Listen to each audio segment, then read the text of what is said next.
Orang yang menaruh harapannya pada Tuhan punya kebiasaan seperti itu.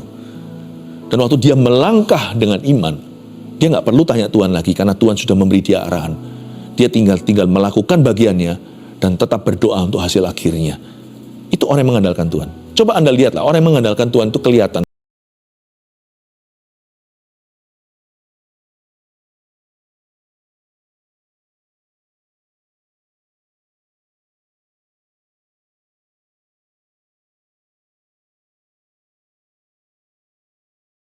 Kau ada di sini di tengah pergumulan umatmu, tak ada seorang pun keluarga Saat Teduh yang sendirian. Mereka yang menghadapi rintangan, kau buka jalan. Ketika kami mengandalkan Tuhan, Tuhan ulurkan tangan. Ketika dunia angkat tangan, kau turun tangan. Ketika kami angkat tangan, kau campur tangan. Berbahagialah orang yang mengandalkan Tuhan, sebab tidak akan pernah kau biarkan sendirian. Bahkan ketika kami jatuh tidak akan tergeletak, sebab Tuhan menopang kami dengan tangan. Ya, tangan kananmu yang membawa kemenangan. Tuhan, beritakan janjimu, teguhkan batin manusia batinnya kami. Teguhkan dan kuatkan setiap keluarga Saat Teduh bersama. Ini tahun-tahun mujizat. Kami tahu kami tidak akan digeser dari pengharapan kami. Kami akan pegang teguh sampai ya Tuhan kami melihat penggenapan itu. Sembunyikan di balik salib-Mu, beri hamba-Mu kemampuan untuk menjabarkan. Dalam nama Yesus, haleluya. Amin. Tidak pernah ada di dalam firman Tuhan dikatakan, diberkatilah orang yang percaya diri, tapi diberkatilah orang yang percaya Tuhan. Percayalah kepada Tuhan, jangan bersandar pada pengertian sendiri. Percaya diri itu tidak menjamin apa-apa. Itu pengajaran dunia. Meskipun kalau kita percaya Tuhan, tentunya kita tidak akan menjatuhkan diri sendiri. Karena kita menghargai apa yang Tuhan taruh atas hidup kita. Kita bersyukur untuk itu. Tidak ada orang yang percaya Tuhan itu akan menghina dirinya. Tapi bukan tentang self-confidence, you see. Bukan tentang percaya diri. Tentang God confidence. Tentang keyakinan kepada Tuhan. Saya ajar kita hari ini untuk mengandalkan Tuhan. Sebab diberkatilah orang yang mengandalkan Tuhan. Tapi dikutukilah orang yang mengandalkan manusia. Yeremia 17 ayat 5-8 kita akan baca. Mari kita buka dulu ya. Yeremia 17 ayat 5 bunyinya. Beginilah firman Tuhan, terkutuklah orang yang mengandalkan manusia, yang mengandalkan kekuatannya sendiri, dan yang hatinya menjauh daripada Tuhan. Ia akan seperti semak bulus di padang belantara. Ia tidak akan mengalami datangnya keadaan baik. Ia akan tinggal di tanah angus di padang gurun, di negeri padang asin yang tidak berpenduduk. Diberkatilah orang yang mengandalkan Tuhan, yang menaruh harapannya pada Tuhan. Ia akan seperti pohon yang ditanam di tepi air, yang merambatkan akar-akarnya ke tepi batang air, dan yang tidak mengalami datangnya panas terik, yang daunnya tetap hijau, yang tidak khawatir dalam tahun kering, dan yang tidak berhenti menghasilkan buah. Berkat orang yang mengandalkan Tuhan ditulis di sini beserta kutuknya. Lawan kata mengandalkan Tuhan adalah mengandalkan manusia, termasuk diri sendiri. Sekali lagi, bukan berarti kita jadi orang yang minderan, tidak percaya diri, gak berani pandang mata orang. Bukan. Kita boleh percaya diri, tetapi sumbernya tetap Tuhan. Beginilah firman Tuhan ayat 5, terkutuklah orang yang mengandalkan manusia, langsung dikasih kutuknya. Kalau kamu andalkan manusia, kamu andalkan debu dan tanah. Sekalipun dia bergelar, punya posisi pengaruh, kaya raya, itu cuman hanyalah dekorasi debu. Debu dan tanah mau didekor gimana pun juga tetap tanah dan debu. Karena itu Tuhan berkata, janganlah engkau bodoh hai umatku. Dirimu sendiri atau orang-orang sekelilingmu, mereka itu hanyalah uap yang lalu. Jadi ada sebuah spiritual law di sini, ada sebuah hukum rohani yang nggak bisa diubah, seperti gravitasi, hukum jasmani. Jangan coba-coba Anda mengubahnya. Kalau kita berada di sebuah gedung yang tinggi, lalu kita lompat ke bawah dan percaya Tuhan akan menangkap kita, bodohlah kalau kita mati. Karena harusnya pengetahuan umum, jangan lawan gravitasi. Orang yang berhikmat akan jaga diri, tidak mencobai Tuhannya. Tuhan sudah menaruh hukum itu di alam semesta kok. Ngapain kita goyang? Kecuali kalau kita terpaksa, kita minta mujizat Tuhan. Tapi bukan kita sendiri yang menjerumuskan diri ke sana. Hukum jasmani itu ada. Hukum rohani juga ada. Terkutuklah orang yang mengandalkan manusia. Jadi tulis aja itu di dalam roh hatimu. Pastikan Anda tidak terjerumus ke situ. Pasti hanya ada kutuk di sana. Hanya ada setan. Dan paling-paling maksimal hanya ada perbuatan manusia yang tidak seberapa. Terkutuklah orang yang mengandalkan manusia. Kadang-kadang saya bertanya, kenapa sih kita itu kok mengandalkan manusia ya? Kok cenderungan orang itu selalu mengandalkan orang? Jarang-jarang orang itu cari Tuhan dulu, cari Tuhan kemudian. Tuhan gak pernah jadi terdahulu dan terkemudian. Tuhan juga tidak pernah menjadi jalan hidup orang itu. Kenapa lebih mudah untuk percaya manusia? Karena manusia kelihatan. Kalau kita hanya percaya pada apa yang kelihatan, kan rugi. Oksigen kan nggak nampak mata. Padahal tanpa itu kita mati. Segala sesuatu yang nggak kelihatan itu bukan berarti tidak ada. Justru apa yang nggak kelihatan itu perhatikan. Kenapa gampang percaya orang? Karena orang itu nampak mata. Kita ini makhluk panca indera. Dan kita tahu bahwa kunci hidup kita nggak terletak pada apa yang nampak di mata jasmani. Tetapi kunci keberhasilan kita sebagian besar itu terletak pada perkara-perkara yang rohani. Terkutuklah orang yang mengandalkan manusia, orang-orang yang berkata, I don't need God's help, aku nggak butuh pertolongan Tuhan. Itu juga nampak, juga kelihatan sih manifestasinya dalam diri orang-orang yang tidak pernah membangun kerohanian. Yaitu mereka yang mencari Tuhan jikalau sudah tidak ada jalan. Tuhan dijadikan yang namanya gawat darurat. Tuhan dijadikan ICU. Tuhan dijadikan cadangan. Jangan cari Tuhan hanya waktu kita kepepet. Ketika kita terjepit, kita baru mengandalkan Tuhan. Itu bukan mengandalkan, itu namanya putus asa, tidak ada pilihan. Orang yang mengandalkan Tuhan itu mengandalkan Tuhan dari depan. Sebelum kita itu dirudung masalah, sebelum kita dihimpit musuh, sebelum kita ditinggalkan tanpa pilihan, kita itu cari Tuhan, tidak perlu terpaksa. Cari Tuhan itu sukarela. Mengandalkan Tuhan itu gaya hidup yang disengaja. Terkutuklah orang yang mengandalkan manusia.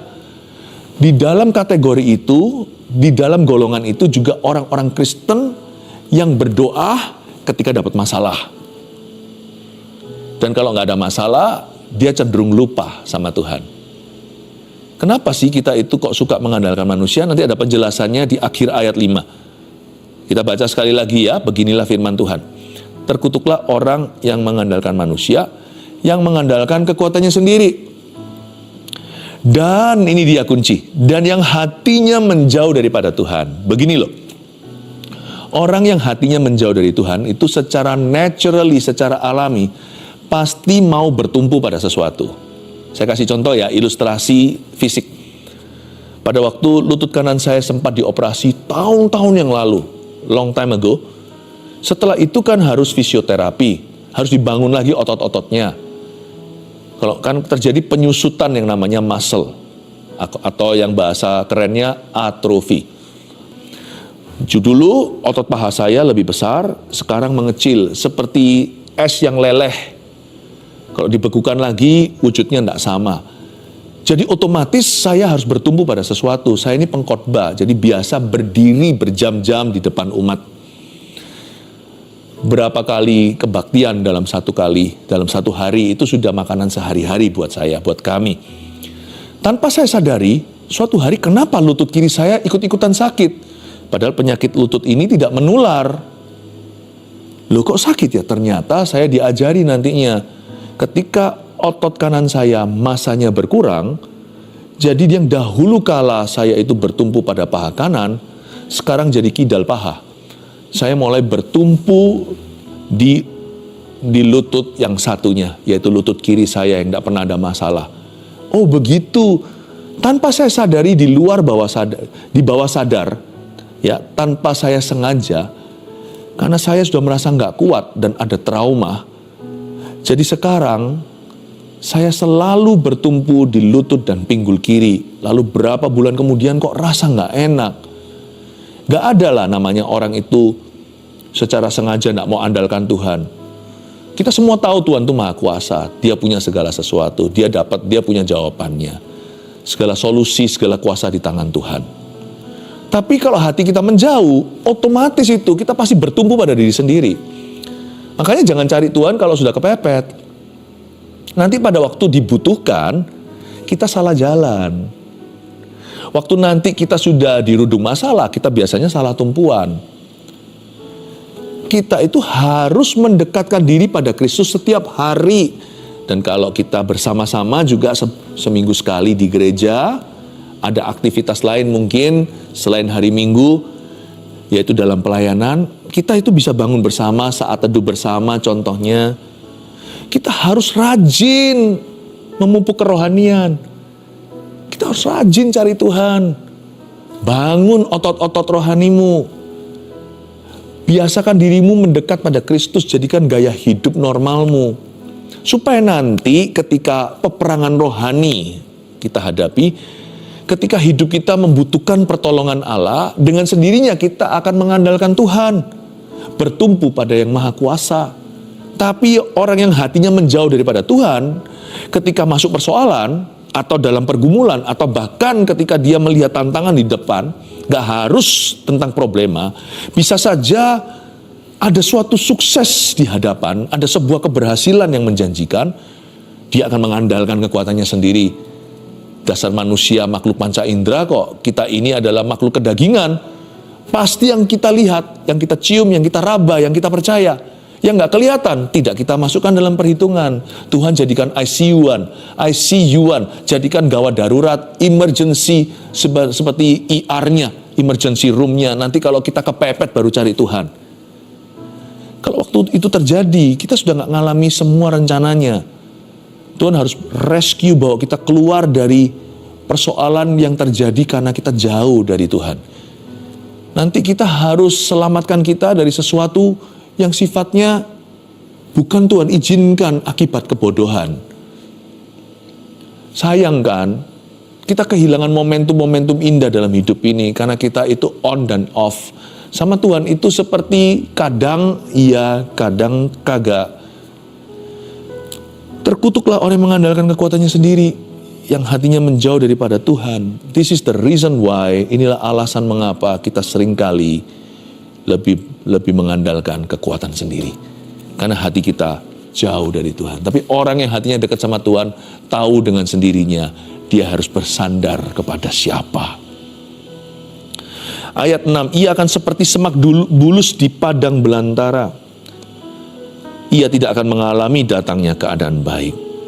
Tuhan peringatkan, kalau kita mengandalkan kekuatan kita dan koneksi kita hanya mengandalkan orang-orang yang berjanji-janji dan tidak sedikit yang memberikan harapan palsu kepadamu.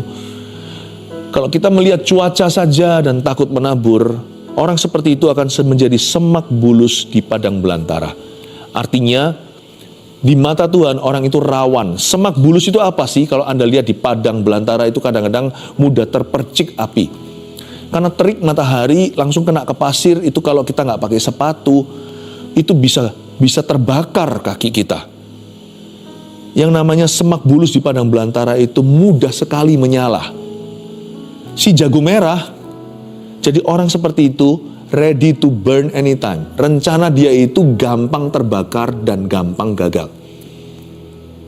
Sekalipun dia penuh siasat, orangnya strategic thinking, mungkin pikirannya strategis. Tapi kalau dia keluarkan Tuhan dari perencanaan, orang seperti itu di mata Tuhan, sekalipun dia seolah-olah kebal apapun, ya seolah-olah seperti orang itu nggak mungkin jatuh, nggak bisa kalah, sebenarnya di mata Tuhan dia nggak lebih timbangannya daripada semak bulus yang ringan. Anda lihat semak bulus yang kadang-kadang diterbangkan angin, itu mudah sekali menyala, kena terik sebentar aja gosong tuh.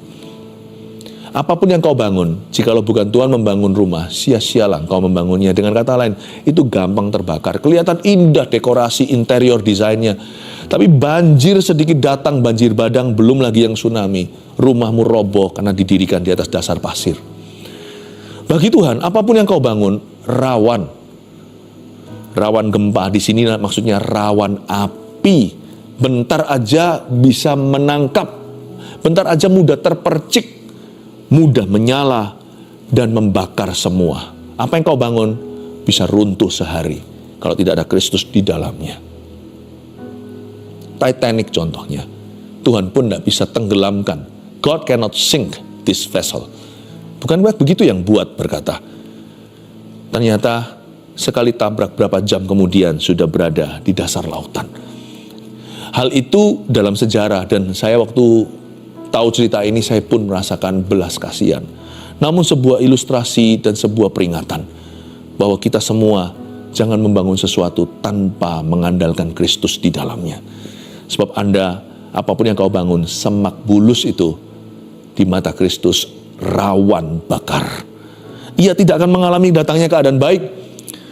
Di ayat 6b, maksudnya apa? Apakah orang yang tidak mengandalkan Tuhan itu selalu hidupnya buruk? Enggak. Tetap dia bisa menikmati suksesnya. Tetapi keadaan baik itu tidak selalu bicara tentang materi. Tapi bicara soal tujuan, maksud Allah di dalamnya.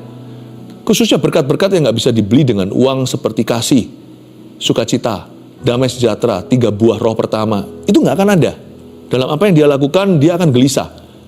Mungkin uang banyak, tidur tak nyenyak. Nggak akan mengalami datangnya keadaan baik. Kata keadaan baik itu adalah damai sejahtera, shalom peace. Keadaan yang baik itu artinya bahagia yang penuh. Susah payah tidak menambahi. Sebab harta kekayaan itu datangnya dari Allah. Tapi bukan hanya itu saja. Bukan berarti tidak ada keadaan baik di bumi. Ada sih. Tapi orang yang tidak mengandalkan Tuhan, tapi mengandalkan manusia, somehow dia selalu luput. Keadaan baik itu datang, dia pas nggak di sana. Atau bisa jadi gini loh.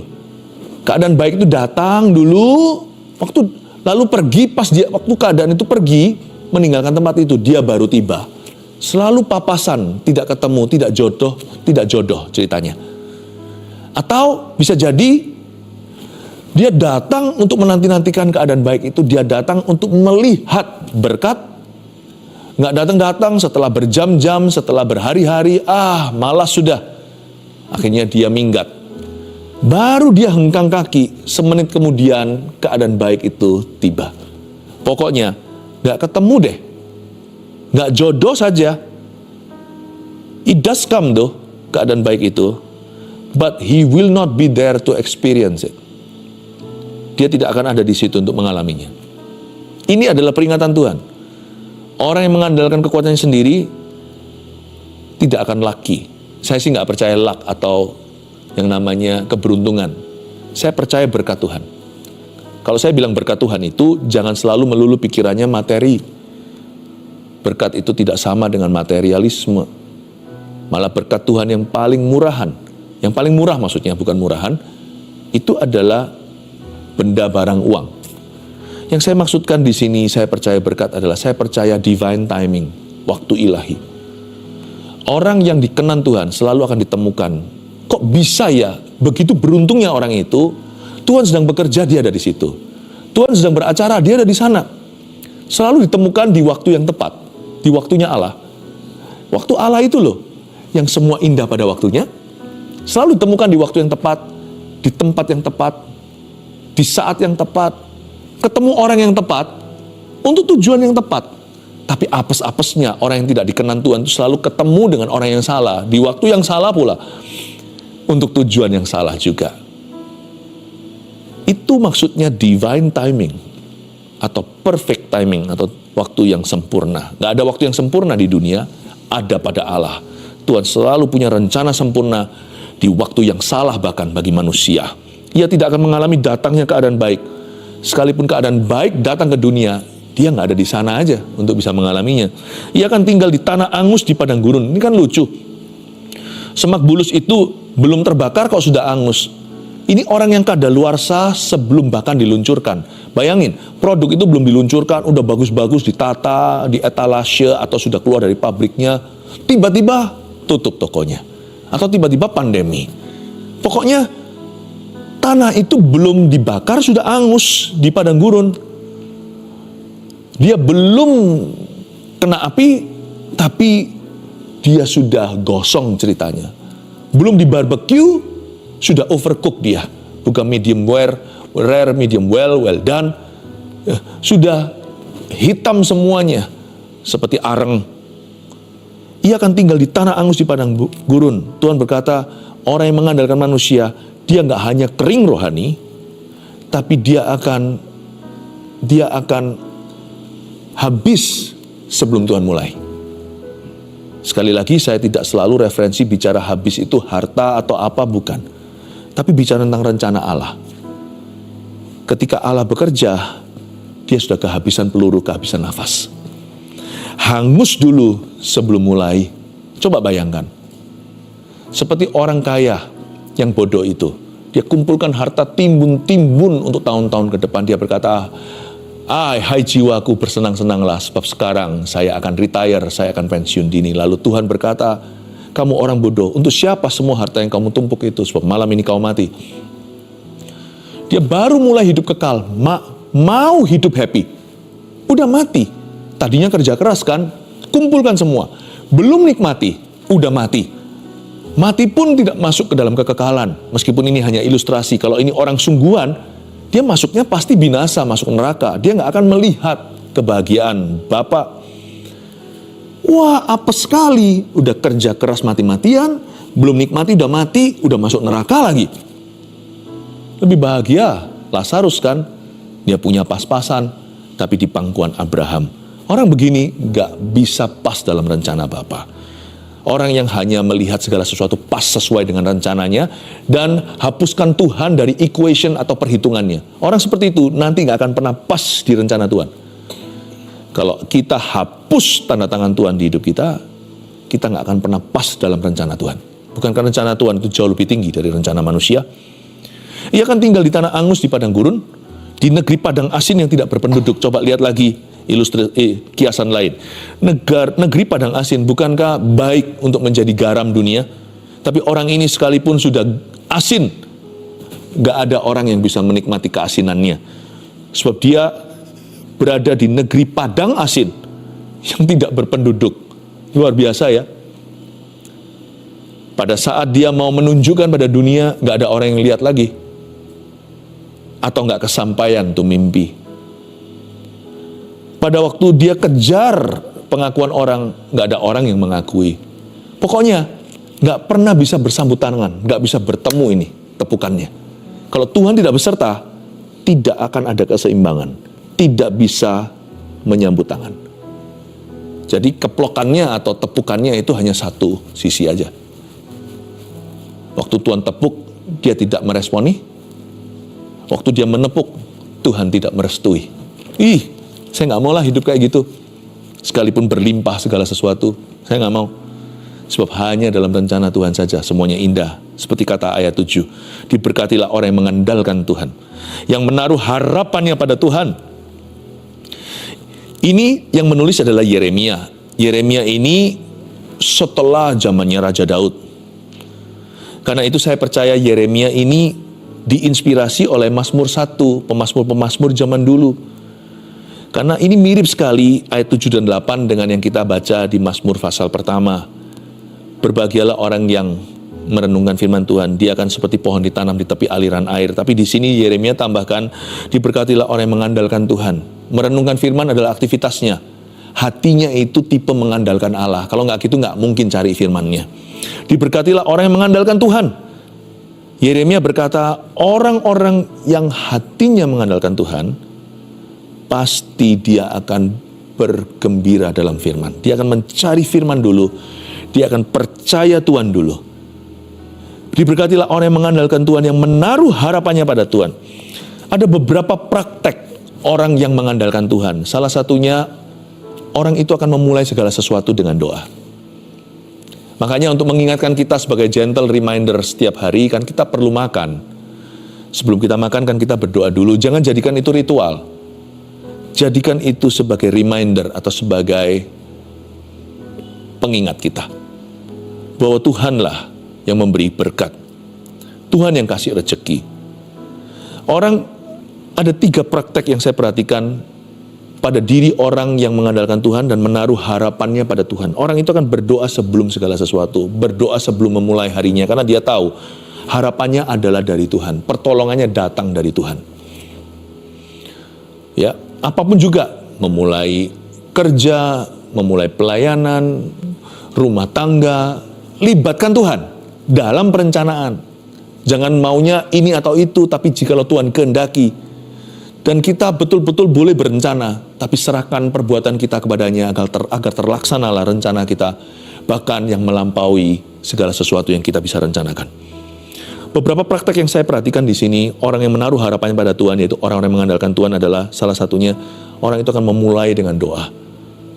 Apalagi, orang itu akan mencari firman untuk arahan. He will seek God's word for directions. Dia pasti akan mencari firman Tuhan setiap hari, bahkan setiap waktu merenungkan dalam hati, mencari firman Tuhan untuk mengarahkan hidupnya hari ini, untuk mengarahkan hidupnya setiap bulan.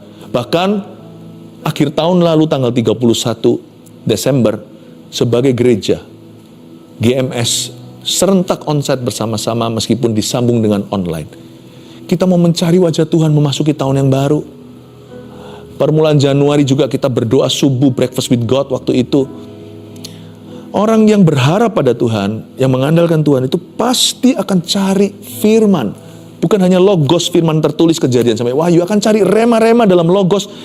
Kalimat-kalimat, kata-kata yang melompat, yang Roh Kudus ucapkan kepada kita secara langsung waktu kita baca atau waktu kita dengarkan khotbah, untuk menuntun kita sebagai pelita pengharapan dan terang bagi jalan.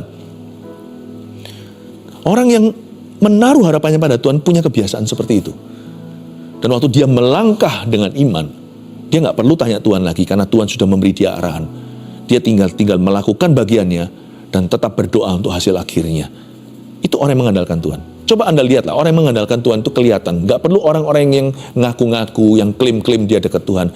Kelihatan dari gaya hidupnya, kelihatan dari respon hatinya, kelihatan dari kebiasaannya, kelihatan dari komitmennya. Orang itu bangun kerohanian bukan saat dia perlukan, tapi orang itu punya hubungan dengan Tuhan dan dia tahu dia perlu Tuhan. Every hour, seperti lagu himnal itu, setiap jam ya Tuhan dikau ku perlukan. Kelihatan orang yang menaruh harapannya pada Tuhan dan yang tidak. Kelihatan sekali. Dan kalau kita nggak menaruh harap kita pada Tuhan, kita pasti menaruh harap kita pada sesuatu. Nanti kita taruh harapan kita pada uang. Nanti kita taruh harapan kita pada manusia lalu kecewa. Lihat ya, kalau kita tidak bertumpu di paha kanan, pasti cari paha kiri untuk tumpuan. Anak yang namanya Tuhan tiri itu ada di dalam kehidupan umat Allah. Kalau bukan Tuhan beneran, Tuhan tiri adalah apapun yang kau jadikan Tuhan untuk menggantikan Tuhan. Uang, kekuatanmu, hikmatmu, gelarmu, kepandaianmu, pengalamanmu masa lalu. Itu nggak bisa kau jadikan Tuhan. Tuhan tirimu itu bukan Tuhan. Yang ada hanyalah Tuhan beneran. Kalau Anda tidak mau sama Tuhan beneran, tidak bangun itu dengan Tuhan, pasti nanti cari kawean atau cari Tuhan palsuan. Manusia kan paling hebat menciptakan Tuhan dalam hidupnya. Tuhan yang asli nggak diciptakan. Kita harus datang ke kakinya dan belajar berserah. Bangun hubungan. Ayat 8, ia akan seperti pohon yang ditanam di tepi air, yang merambatkan akar-akarnya ke tepi batang air, dan yang tidak mengalami datangnya panas terik, yang daunnya tetap hijau, yang tidak khawatir dalam tahun kering, dan yang tidak berhenti menghasilkan buah. Ayat 8 saya jabarkan.